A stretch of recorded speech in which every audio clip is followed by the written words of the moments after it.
got a bottle of Patron and some lights off.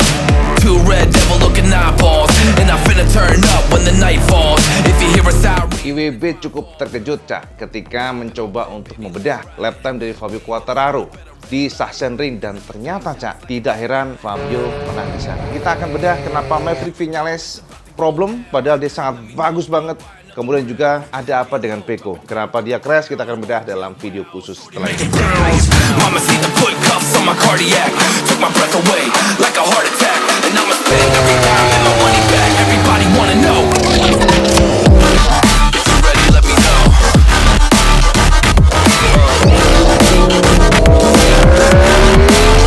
Let's go. If you're ready, let me know. Let me know. Let me know. If you're ready, let me know. Here we go. Let's go.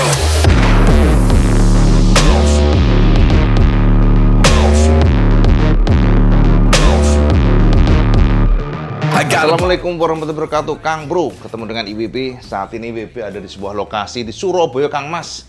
Sampai tahu nggak ini di hotel apa? IWB saat ini pulang kampung, Cak. Jadi kita biasalah IWB sekarang sering wirawiri di pulang kampung ini untuk monitoring mengenai IWB Street Bar ya. Kalau sampai mungkin di Surabaya sekitarnya, monggo mampir.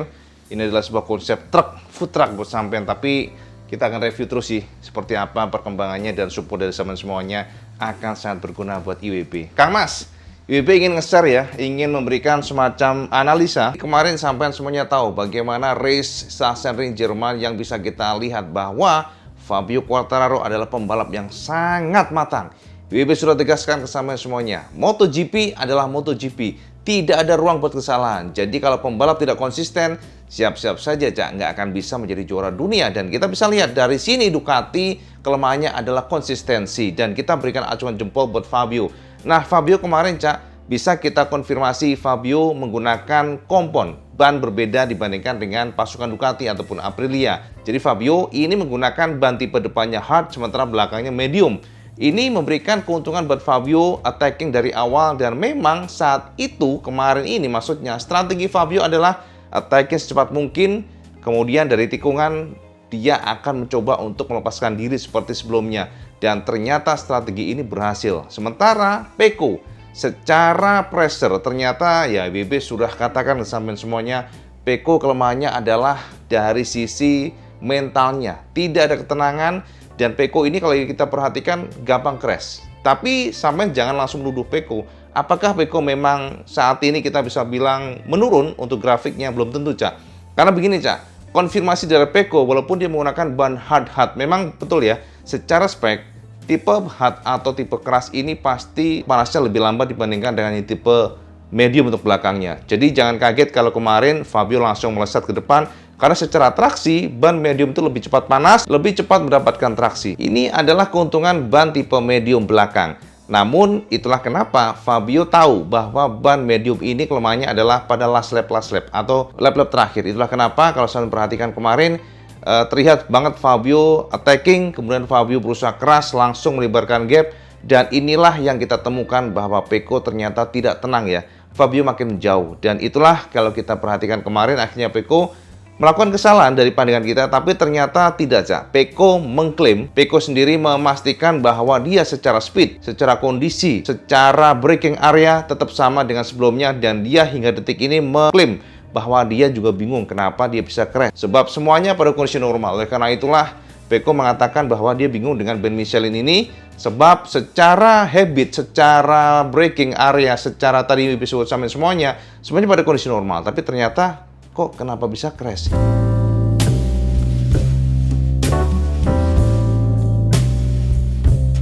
Dari sini Cak, kita bisa perhatikan Fabio yang bisa lepas atau melarikan diri dari awal memang luar biasa. Kita bisa perhatikan dari sini saat start dia menorehkan waktu 1 menit 23, kemudian termaintain atau improve 1 menit 22.068, kemudian lap ketiga justru menorehkan fastest lap dengan 1 menit 21.58 detik. Dan kemudian lap 4 sampai dengan lap 8 rata-rata di kepala 1 menit 21 detik. Lalu di lap ke-9 baru sedikit drop sampai 10 1 menit 22.047 detik. dan juga 1 menit 22.006 detik. Sama bisa perhatikan di sini, Cak. Jadi kalau kita lihat di sini walaupun kepala 22 namun belakangnya kecil, Cak. Ini artinya apa? Memang sangat mepet dengan 1 menit 21. Jadi hanya beda sepersekian mili detik. Kemudian di lap ke-11 sama ya. Jadi 11 ini kembali merecovery, kembali lebih kencang lagi dengan 1 menit 21. Nah, ini adalah event best maximum speed. Ini artinya adalah top speednya siapa yang menjadi raja kemarin yang terkencang, dikuasai oleh Jorge Martin dari Ducati pastinya dengan 304,2 km per jam. Kemudian Johan Zarco 303,3 km per jam sama-sama Ducati. Dan yang ketiga yang mengejutkan adalah ternyata Aprilia Racing, Kang Mas. Aprilia ini menorehkan sama ya top speednya dibandingkan dengan Zarco. Ini juga di maintain semuanya Ducati ya. Setelah itu Ducati, baru Aprilia kembali dengan 302,5 km per jam. Dan kalau kita perhatikan di sini, Cak, bisa fix ternyata ada improvisasi yang luar biasa dari Yamaha. Karena kita lihat ternyata Fabio Quartararo berhasil menjadi Yamaha terkencang di sini atau menjadi pabrikan Jepang terkencang di Sachsenring dengan 300 km per jam. Padahal kalau kita lihat di sini terbaik adalah Stephen Bradl itu dari Honda, sebenarnya sama ya 300 km per jam. Nah, ini adalah record dari top speed yang kita lihat ternyata Yamaha mengisi posisi di belakang dengan Franco Morbidelli yang hanya menorehkan top speed 295,8 km per jam. Dan duo Suzuki ini setelah dipastikan mundur dari MotoGP memang grafiknya sangat turun drastis, Cak. Ini mungkin secara motivasi dan juga secara timnya ya gimana, Cak, ya semangatnya mungkin beda, Kang Mas ya. Dari sebelumnya semangat 45 jadi setengah-setengah, mungkin demikian ya. Jadi ini adalah top speed record dari race kemarin atau dari event, maksudnya event di sirkuit Sachsenring Jerman. Nah, ini dia, Cak. Ini adalah Rider World Classification. Jadi klasifikasi setelah para pembalap kemarin dipastikan ya dimenangkan oleh Fabio Quartararo. Jadi per kemarin Sachsenring Jerman bisa kita pastikan bahwa Fabio Quartararo makin kokoh dengan mengumpulkan 172 poin, makin jauh dibandingkan dengan Espargaro yang hanya menorehkan poin 138 dan harus puas di sana karena kita lihat bahwa pada GP Jerman kemarin Espargaro hanya menorehkan 13 poin di saat Quartararo bisa mengoleksi 25 poin. Ini artinya ada gap 34 poin dibandingkan dengan Fabio. Kemudian ketika Johan Zarco merangkak naik satu tingkat, Cak, bisa di posisi ketiga klasemen sementara menorehkan angka 111 poin. Dan ini gapnya 61 poin dibandingkan dengan Fabio. Lalu Bastianini masih stagnan di posisi keempat dengan gap 72 poin. Dan ini menurut WB sangat berat jika dia ingin menjadi penantang Fabio.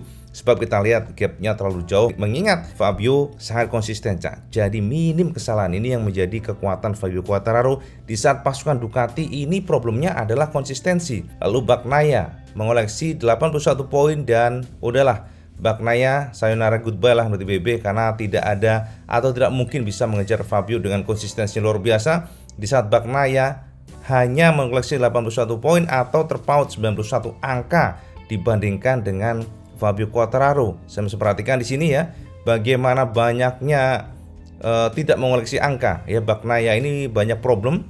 Jadi di Qatar kemarin juga 0 poinnya, kemudian juga di Prancis 0, kemudian di Catalunya juga 0, lalu di Jerman kemarin juga 0. Jadi ini sangat-sangat mengecewakan di BB.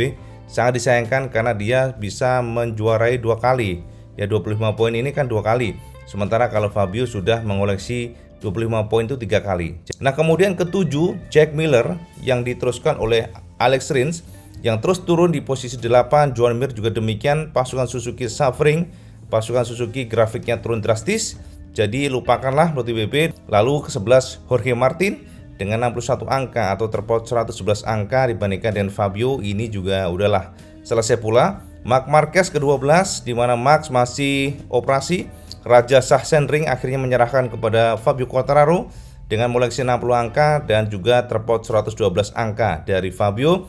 Ke-13 Luca Marini, kemudian 14 Maverick Viñales, ke-15 Pol Espargaro, 16 Nakagami, 17 Marco Bezzecchi, 18 Alex Marquez, kemudian Franco Morbidelli dan juga ke-20 Di Gianantonio, ya Fabio lah kita sebutnya, kemudian 21 Binder dan 22 Andrea Dovizioso yang miris ya memprihatinkan hanya mengoleksi 10 angka. atau terpaut 162 angka dibandingkan dengan Fabio.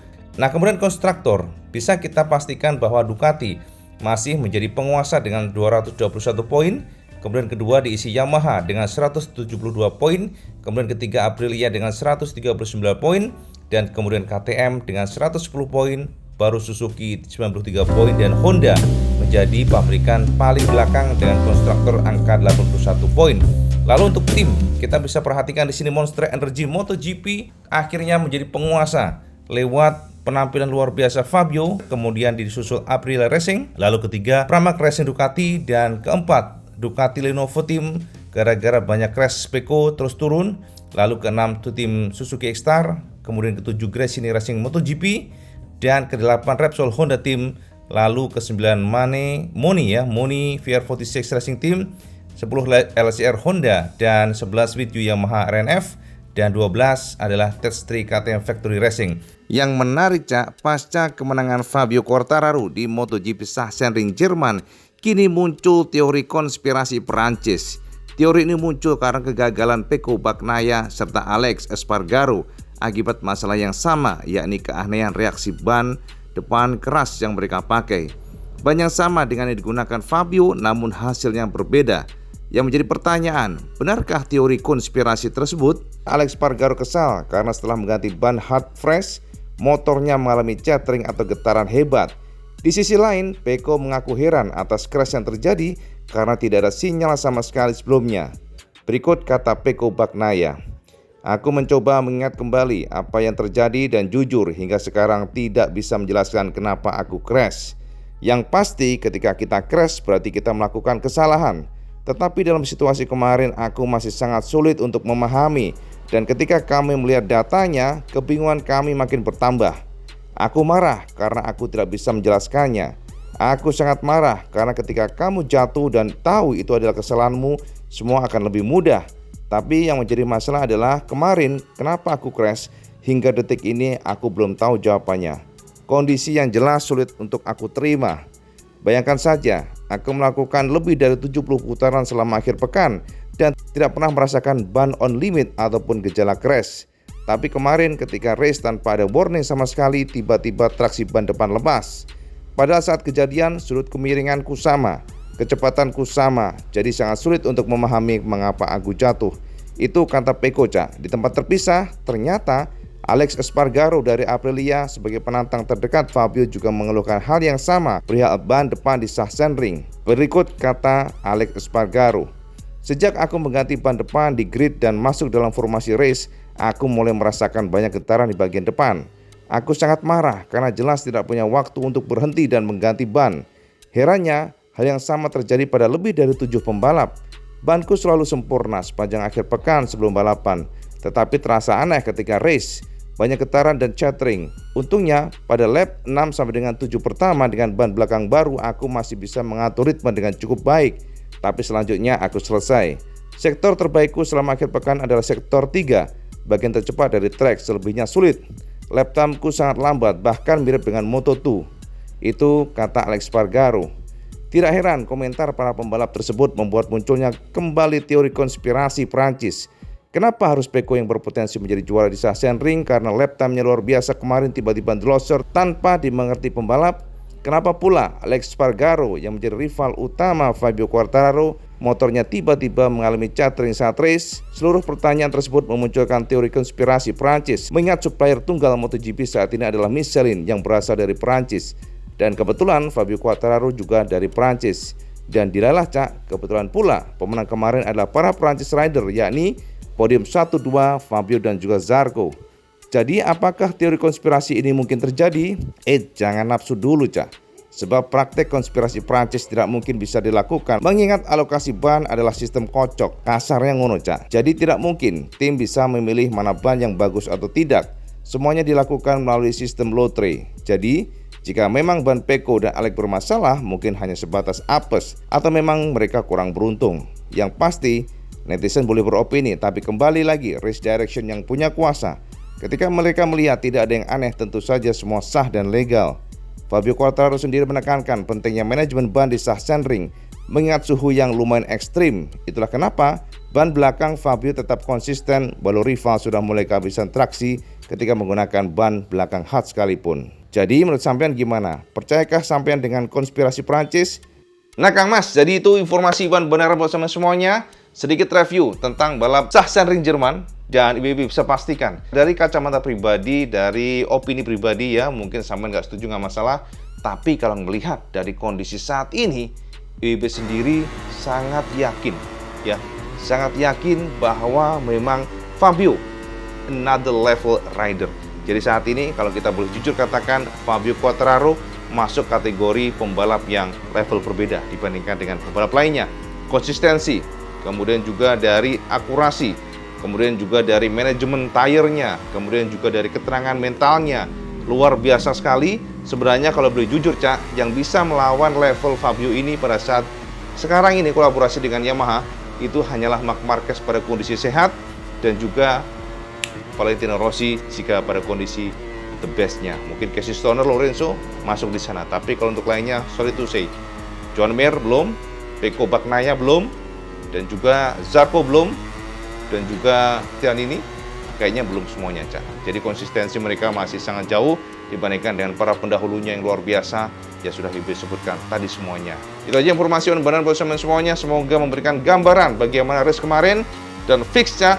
Memang Fabio Quartararo is another level, is in another level. Bener nggak sih bahasa Inggrisnya?